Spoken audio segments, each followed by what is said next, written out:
Hello বন্ধুরা, যদি কাছে খুব সামান্য মাটি থাকে তাই দিয়েই এতগুলো টবের জন্য আপনারা খুব সুন্দরভাবে সহজেই যে কোনো গাছের জন্য পছন্দের একটি মিডিয়া বানাতে পারেন। কিভাবে বানাবেন চলুন আজকের ভিডিওতে সেটাই দেখে নিই।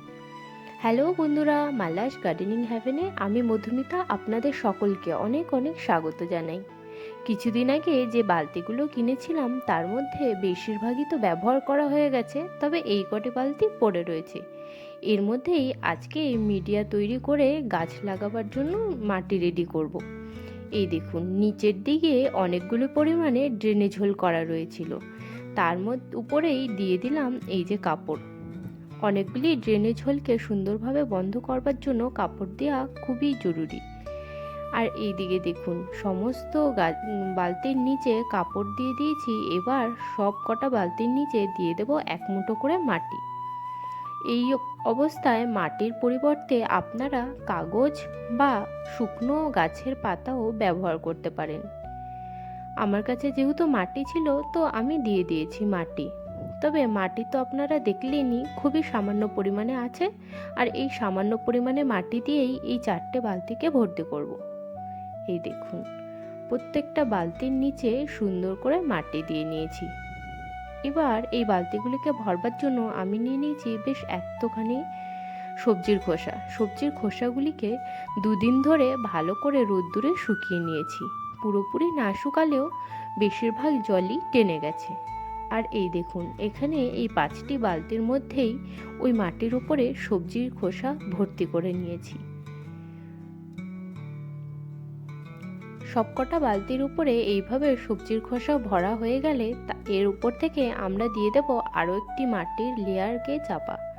এই দেখুন, এইভাবে 2 মুঠ করে মাটি দিলেই এই বালতিগুলোর ওপরে সবজির খোসাটি পুরো চাপা পড়ে যাবে। এইভাবে যদি আপনারা মিডিয়া বানান তাহলে আপনারা এর মধ্যে যে কোনো গাছই লাগাতে পারবেন, যেমন সবজির গাছ বা শীতের ফুলের গাছ খুব সহজেই এর মধ্যে হয়ে যাবে। আর গাছ পর্যাপ্ত পরিমাণে খাবার পাবে, নিউট্রিশন পাবে আর সুন্দরভাবে বাড়বে। এই দেখুন, তবে খুবই জরুরি বিষয় হচ্ছে, যদি আপনারা এইভাবে মিডিয়া তৈরি করেন তাহলে জলের দিকটা আপনাদেরকে খুব ভালোভাবে ধ্যানে রাখতে হবে। অতিরিক্ত পরিমাণে জল দেয়া যাবে না। আপনারা গাছ লাগালেও অতিরিক্ত পরিমাণে জল দেবেন না, আবার যদি এমনি শুধুমাত্র কম্পোস্ট তৈরি করবার জন্য এই ধরনের মিডিয়া তৈরি করেন তাতেও অতিরিক্ত পরিমাণে জল দেয়া যাবে না। তো কিভাবে জল দেবেন চলুন সেটাই এবার দেখে নিই। এই দেখুন, এই যে 250 ml এর গ্লাসগুলি, এই গ্লাসের 1 গ্লাস করে জল ছিটিয়ে দিয়ে দেব। আর অপেক্ষা করব সামনের সপ্তাহ পর্যন্ত। সামনের সপ্তাহে যদি পুরো উপরটা ড্রাই হয়ে শুকনো হয়ে যায় তখন আবার এরকম 250 ml জল দিয়ে দেব। আচ্ছা, জলের পরিবর্তে আপনারা চাল ধোয়া জল বা ভাতের মাড়ও ব্যবহার করতে পারেন, তাতে কম্পোস্ট তৈরিটা খুব তাড়াতাড়ি হয়ে যায়। আর এই দেখুন, সবজির খোসা 5টা বালতিতে ভরার পরেও এতখানি পড়ে রয়েছে। তো এইগুলিকে ফেলে না দিয়ে এই দেখুন, এই প্লাস্টিকের মধ্যেই সুন্দরভাবে কম্পোস্ট তৈরি করব। যেহেতু মাটি খুবই সামান্য ছিল আমার কাছে, এবার আমরা মাটির পরিবর্তে এই দেখুন কাগজ ব্যবহার করব। আপনারা যে কোনো কাগজই ব্যবহার করতে পারেন, এখানে খবরের কাগজ, খাতার কাগজ ব্যবহার করতে পারেন। এই দেখুন, সমস্তকে ছোট ছোট করে টুকরো টুকরো করে কেটে নেব। তারপরে ওই কাগজ আর সবজির খোসাকে সবই এই প্লাস্টিকের মধ্যে ভরে নেব। গাছ লাগাবার জন্য সবসময় যে টব থাকতে হবে, গ্রো ব্যাগ থাকতে হবে তার কোনো মানে নেই। আপনার হাতের কাছে যাই পাবেন তার মধ্যেই খুব সহজেই গাছ লাগাতে পারবেন। এই দেখুন, এই গ্রো ব্যাগটার ভিতরে আমি কম্পোস্ট তৈরি হওয়ার জন্য রেখে দেব।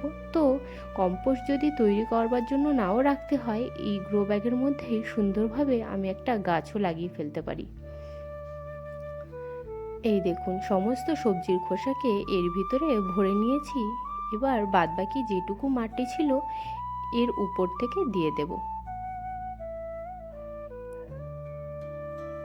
খুব সামান্য পরিমাণেই মাটি রয়েছে, সেগুলিকে এর উপর থেকে চাপা দিয়ে হালকা করে জলের ছিটে দিয়ে দেব। একই পদ্ধতিতে এই প্লাস্টিকটার মধ্যেও সার তৈরি হয়ে যাবে।